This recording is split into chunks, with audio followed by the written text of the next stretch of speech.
Oke, eh, kali ini saya akan melanjutkan pembahasan tentang Infinite Series atau Direct Tahingga. Kemarin kita sudah ada upload satu video eh, tentang Direct Tahingga adalah bagian pertama. Kemudian untuk video ini adalah sambungannya dari Direct Tahingga Infinite Series. Baik, ini adalah pembahasan kita kemarin, teori tentang barisan Tahingga. Dan kemudian ini soal yang sudah kita bahas. Oke, tentang barisan tak hingga. Nah, berikutnya untuk soal yang selanjutnya ini adalah tentang deret tak hingga. Ini ada simbol sigma ya, sigma itu artinya jumlah. Jadi ini adalah deret bukan barisan lagi ya.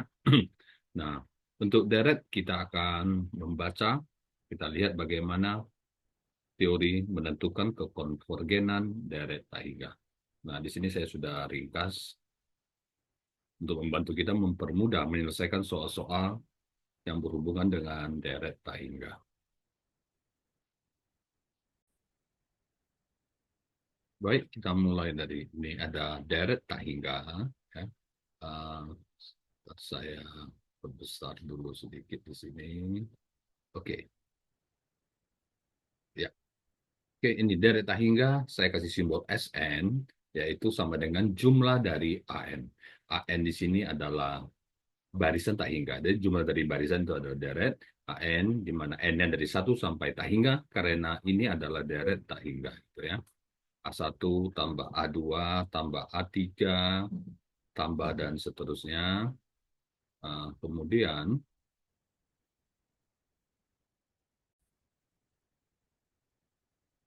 kemudian jika kita ingin menentukan kekonvergenan deret tak hingga, ya ini ada beberapa langkah yang bisa kita lakukan. Langkah pertama untuk menentukan konvergenan deret tak hingga, maka yang pertama kita coba hitung limit AN-nya dulu ya, di mana N menuju tak hingga. Jika limit AN-nya itu adalah tidak sama dengan 0, maka bisa kita pastikan deret tersebut atau sigma AN tersebut pasti divergen.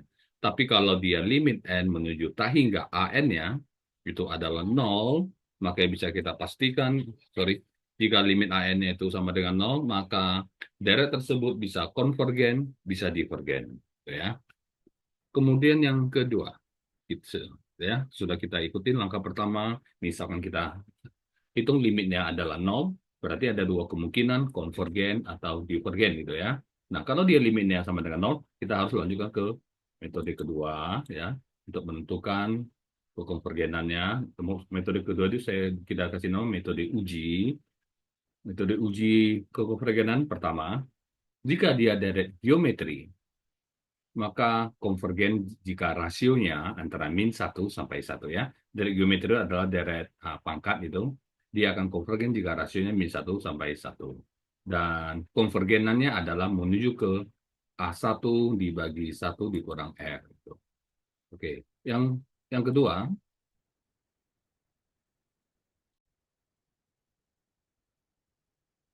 deret P, yang kedua metode uji yang kedua ini, jika dia adalah merupakan deret P, maksudnya di sini ada deret pangkat P, yaitu bentuknya seperti ini, seper N pangkat P, N ini dari 1 sampai infinite ya.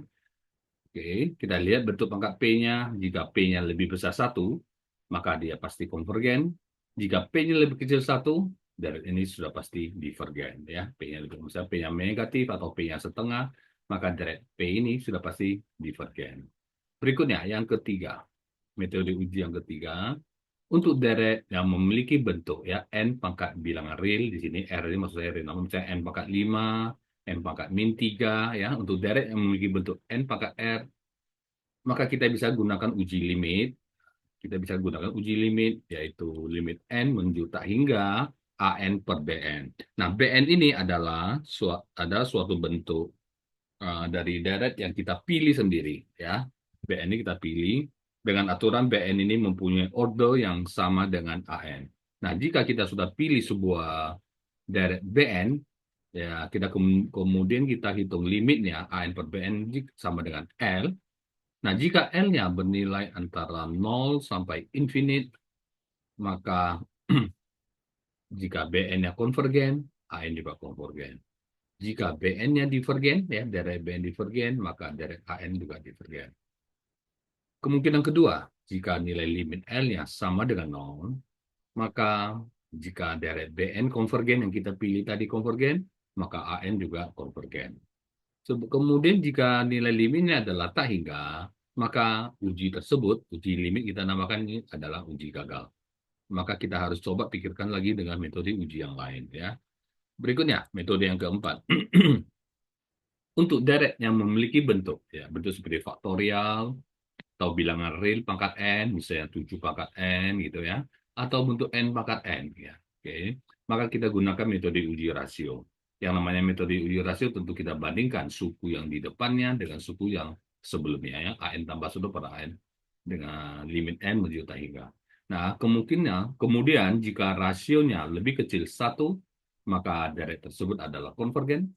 Jika rasionya lebih besar 1, maka deret an-nya divergen. Jika rasio sama dengan 1, maka metode uji ini kita sebut gagal untuk menentukan kekonvergenan. Berikutnya, yang kelima, jika deretnya positif, ya, jika deret tak hingganya positif, kemudian kita lihat dia monoton turun, mengecil terus, kita juga bisa gunakan uji integral. Jadi misalnya dari atas tadi, jika dia ujinya ada yang gagal, mungkin kita perlu perhitungkan mengujinya dengan menggunakan uji integral. Uji integralnya adalah kita integralkan dia ada batas dari 1 sampai tak hingga a n dn. Oke, karena ini adalah integral improper integral tak wajar, tentu kita gunakan bantuan limit untuk menyelesaikan integral tersebut.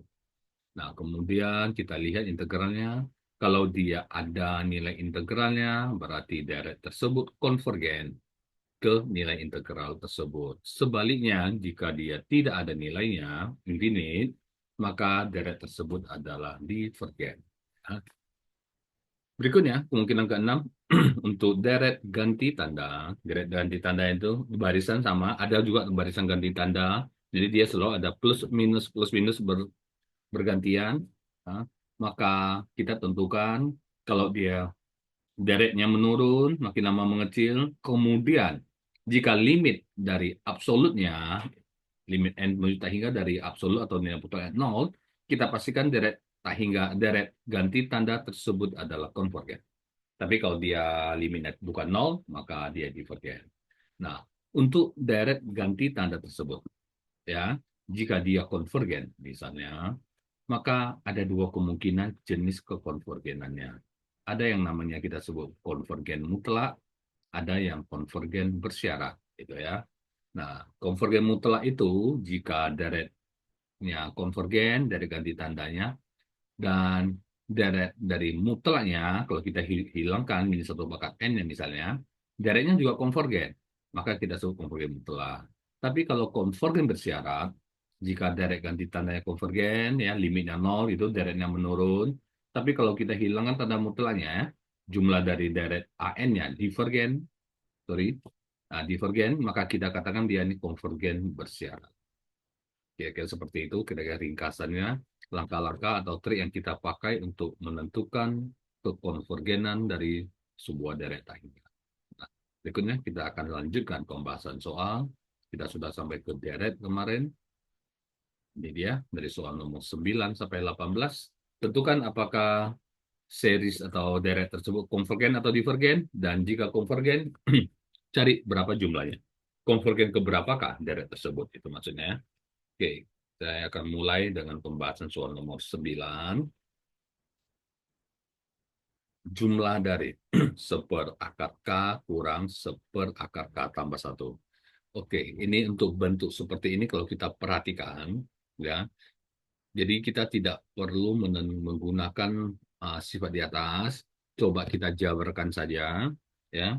Karena ini bisa kita jabarkan, kemudian nanti ada yang bisa kita hapus dari sini ya. Kita coba jabarkan.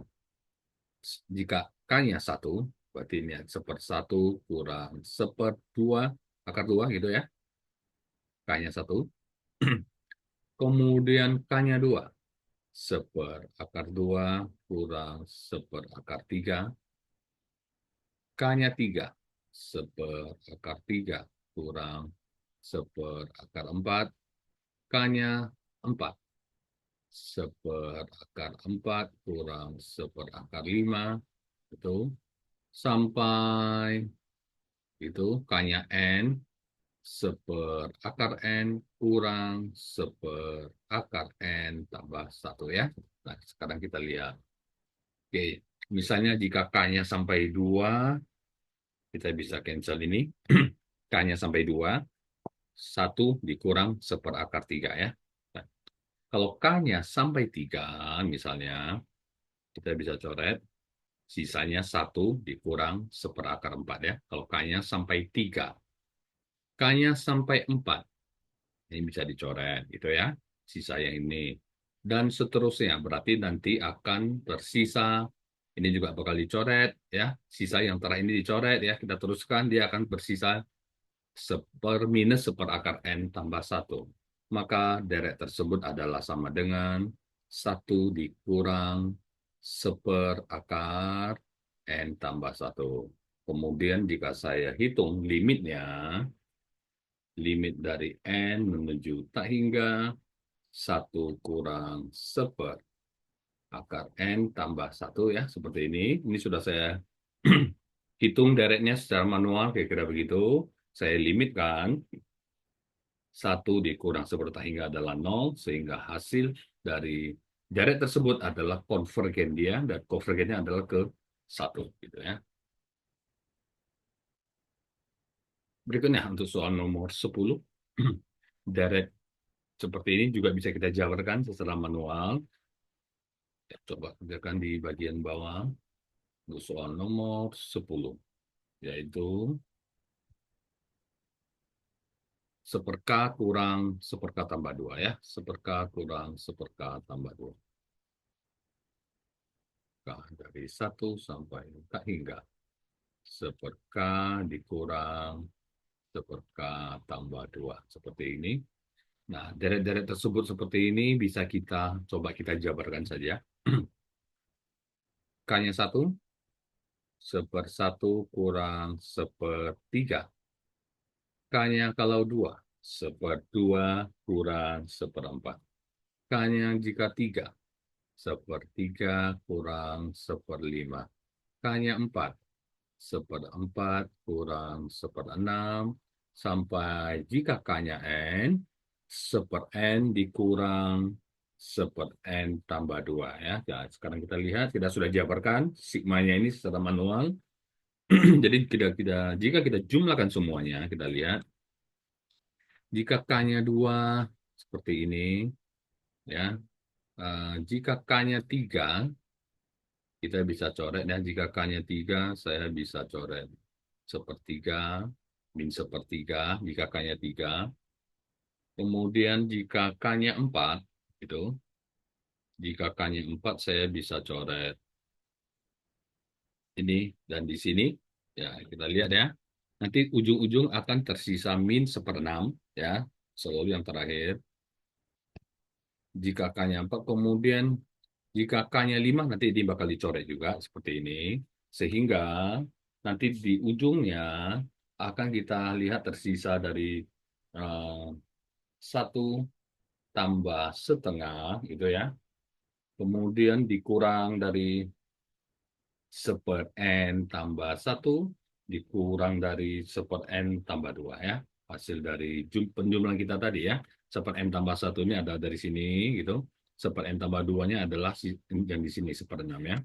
Dia akan bersisa seperti ini dan seperti ini. Berarti kalau kita jabarkan terus, dia akan bersisa min seper N tambah 1 dikurang seper N tambah 2. Nah, kemudian jika ini adalah hasil sigmanya semua, dan jika N-nya menuju tak hingga, limit N menuju tak hingga, dari 1 tambah setengah kurang seper N tambah 1 kurang seper N tambah 2, maka saya dapatkan nilainya 1 tambah setengah kurang 0 hasilnya adalah 3/2. Sehingga deret tersebut konvergen ke 3/2. Kemudian kita ke soal nomor 11. Ln seperdua tambah ln 2/3 tambah ln 3/4 dan seterusnya. Apakah deret tersebut konvergen? Coba kita lihat nomor 11.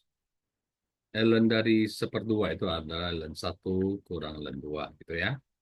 tambah ln 2 per 3. Ini saya buat kurungnya. Ln 2 per 3 itu gunakan sifat logaritma. Ln 2 kurang ln 3. Ln 3 per 4 itu adalah ln 3 kurang ln 4. Dan seterusnya sampai ln ke n dikurang ln ke n tambah 1 gitu ya. Jadi kemudian kita lihat apakah ada yang bisa kita sederhanakan. Kalau dia sampai baris kedua saja, kita coret ini. Tinggal itu ya. Oke, kalau n hanya sampai 2. Kemudian kalau kita lanjutkan lagi, sisa yang belakang. Nanti kalau kita lanjutkan terus, dia akan sisa yang belakang saja. Sehingga hasilnya adalah ln 1 dikurang ln dari, ini saya buat tanda kurungnya di sini ya. Dari n tambah 1. Ini adalah hasil dari sigmanya jika kita jabarkan. Kemudian jika kita hitung kekonvergenannya, maka limit dari n menuju tak hingga ln 1 dikurang ln n tambah 1. Ingat ln 1-nya adalah 0, kurang ln infinite adalah infinite tak hingga, sehingga hasil deretnya adalah minus tak hingga. Berarti deret tersebut adalah divergen ke minus tak hingga. Oke. Berikutnya kita akan menuju ke soal nomor 13.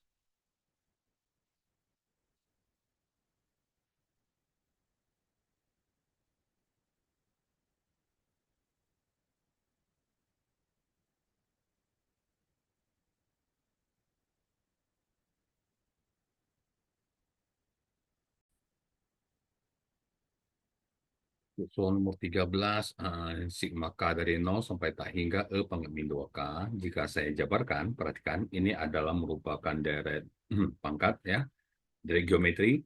Kalau saya bisa ganti menjadi seper, ya, E pangkat 2K gitu ya, jadi positif ya, karena E-nya saya turunkan itu. Ini sigma K-nya dari 0 sampai tak hingga. Jika saya jabarkan menjadi mulai dari K-nya 0, seper E pangkat 0 tambah seper E, kemudian K-nya 1, 2, kemudian K0, K1, kemudian K-nya 2, 4, dan seterusnya. Kita lihat ini adalah dari geometri dengan rasionya adalah seper E kuadrat, itu. Maka kita pastikan ini adalah konvergen ya, konvergen. Karena rasionya lebih kecil dari 1, antara min 1 sampai 1. Nah, konvergen ke berapa kadar ini kita bisa gunakan rumusnya untuk jumlah deret geometri tak hingga itu adalah suku pertama dibagi 1 kurang rasionya, yaitu suku pertamanya adalah seper E pangkat 0, 1 bagi 1 kurang seper E kuadrat ya, seperti ini.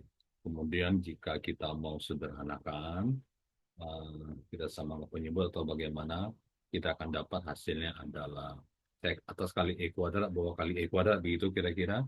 Saya dapat hasilnya E kuadrat dibagi E kuadrat dikurang 1 ya, jika kita hitung pakai kalkulator. Oke, kemudian kita ke soal nomor 14.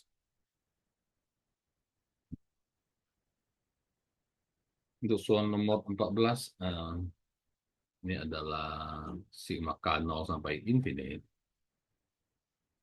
K dari 0 sampai tak hingga gitu. Kemudian 3 per 2 pangkat K dan tambah 4 per 3 pangkat K.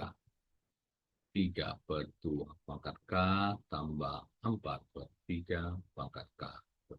Ini bisa saya pisahkan dulu masing-masing. Ini adalah jumlah sigma K dari 0 sampai tak hingga untuk 3 per 2K, 2 pangkat K, tambah jumlah K dari 0 sampai tak hingga 4 per 3 pangkat K. Sama dengan 3 dikali jumlahkan K dari 0 sampai tak hingga sepertua pangkat K tambah 4 kali jumlahkan K-nya dari 0 sampai tak hingga sepertiga pangkat K. Nah, dari sini bentuknya, jika kita jabarkan K-nya dari 0, 1, 2, maka ini adalah merupakan dari geometri tak hingga dengan rasionya adalah setengah. Di sini juga deret tak hingga dengan geometri rasionya adalah sepertiga. Jadi jelas ini adalah konvergen.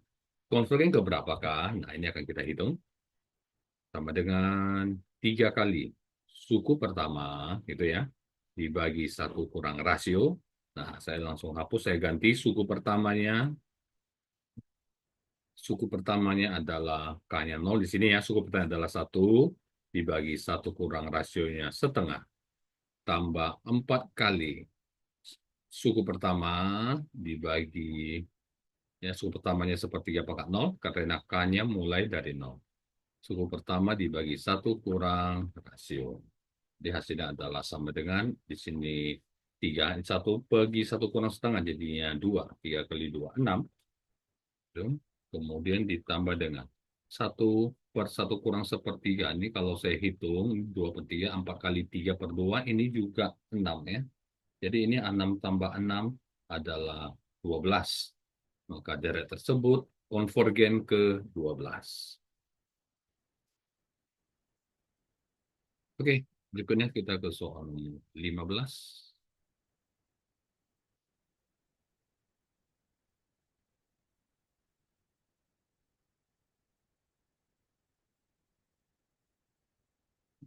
Nol koma sembilan satu sembilan satu sembilan satu atau dalam notasi sigma dituliskan sigma K dari 1 sampai tak hingga 91 kali 1/100 pangkat K.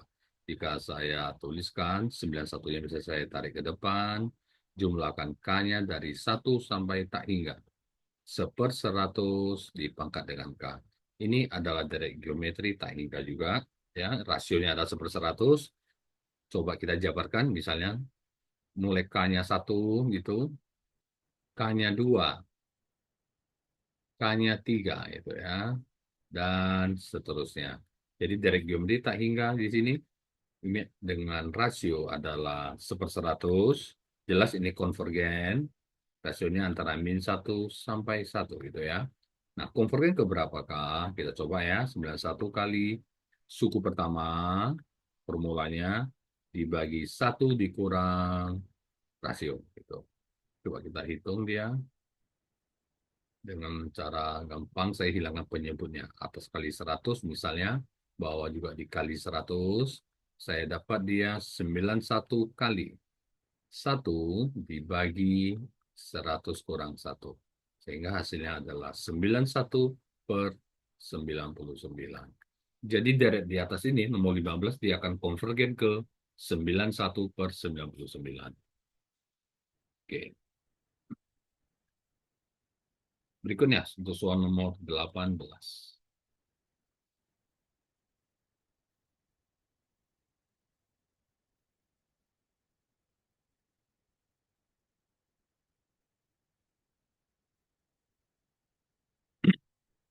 Apakah deret tersebut konvergen atau divergen? Jika konvergen, konvergen ke berapa? Jika saya lihat bentuknya ya, kita lihat bentuknya, ini merupakan deret dari E pangkat X, betul? Masih ingat ya? E pangkat X, deretnya adalah uh, Xn per N faktorial, N yang mulai dari 0 gitu ya.